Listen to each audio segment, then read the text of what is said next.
My name's Gus Bowen, and today I'm going to be giving y'all an instructional on fly fishing. First we got the rod, and I'm going to teach y'all how to rig up a rod. You want to pull out enough line to feed it all through at once.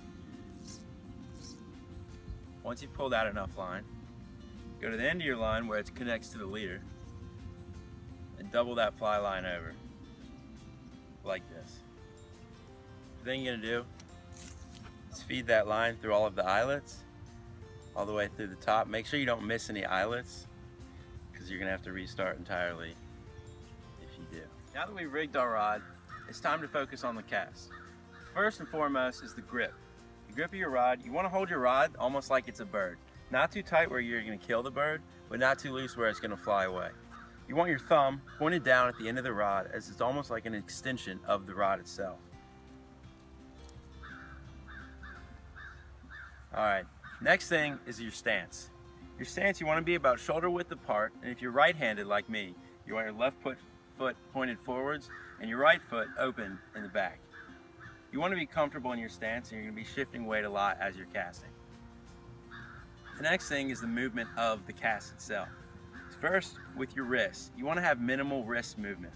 A lot of people like to tie a rubber band or string to the end of the rod, the butt down here, really trying to achieve that minimal wrist break. The next thing is your elbow. You don't want your elbow flying out as you're casting. You want it close into your body, but you don't want it stuck onto your body. It's going to move a little bit, but not too much. The last thing is your shoulders. You don't want to be twisting your body too much when you're casting. It's going to mess up your line. You want to keep your body, your torso facing one direction as you're casting. So now that you know about your stance, your grip, your wrist, your elbow, and your torso, it's time to cast. What we're going to do here is a basic pick-up, lay-down cast. Start with about 20 feet or 25 feet of line out, and we're going to cast. So this basic pick-up and lay-down cast is divided by a pause in your back cast. That pause in your back cast is the most important part of your cast itself. If you watch me, you can see how I pause in that back cast. You watch my minimal wrist break. See that pause in my back cast. The important part of that pause in your back cast is because your line is loading out. If you can watch the line, it's hard to get in this video, but the line is coming out and loading back like this. These beginning stages of your casting, you really want to watch your back cast and your forward cast. Just watch that line as you're casting. You want to see where your line is going. If you're casting too far back, you want to stop at about 10 o'clock, 2 o'clock, 10 o'clock, 2 o'clock. A lot of times when people are casting, they hear that whipping sound. That's going to cause for your fly to fall off, wind knots, a bunch of other stuff.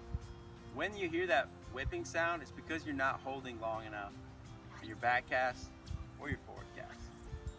If you bring it back too fast, you get a whip. You got to pause and wait for your line to load all the way out.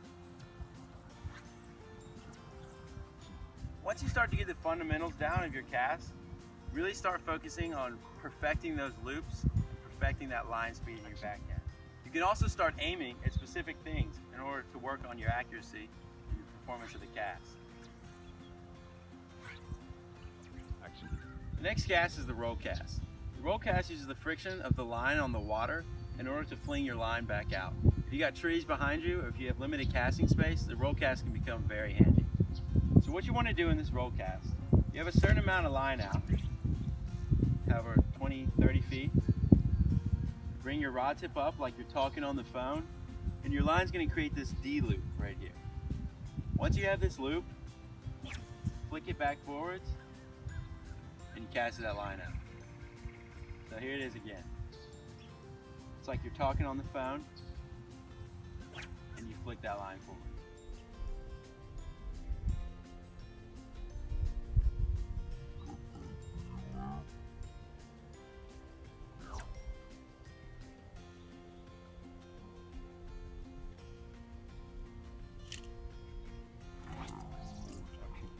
Now that you've learned how to cast, it's time to make that connection between you and the fish.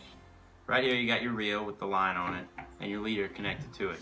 Most lines and leaders already come with a pre-made loop in them, but if it doesn't, you need a special knot, which I'm not going to go over in this video. So, in order to show you these knots to tie your fly on and to add tippet, I decided to use recycled fly line so you can see it a lot better. So here, you've got your leader, your pretend leader, and you're about to add tippet on, taken from a tippet spool. So this is your imaginary leader and your imaginary tippet.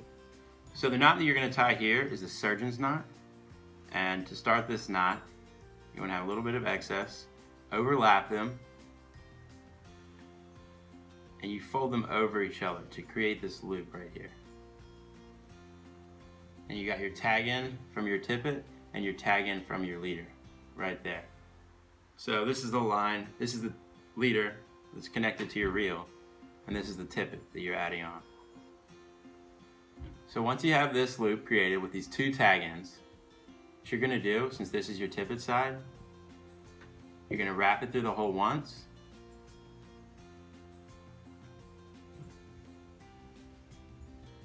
and then you're gonna wrap it through the hole twice. Once you've done that, you can pull it down nice and tight. Now you've tied the knot, the surgeon's knot, to add on your tippet. It's now time to add the fly onto the tippet. What you're gonna do, you're gonna poke that line through the eye of the hook, and you're gonna wrap that tag end around the line 5 or 6 times. Some people find it easier to twist the fly instead of the line itself, but it's up to you. So once you've wrapped it around that fly line, the tag end around the fly line 5 or 6 times, you're gonna poke it through the hole, not the eye of the hook, the hole that you created at the bottom of that. Poke it through that hole, and you pull down on the fly and the line, not the tag end. And you're gonna see it's kind of gonna cinch down like that, and if your tag end is positioned at a 90-degree angle from the line and the fly, then you've done it right. Too close.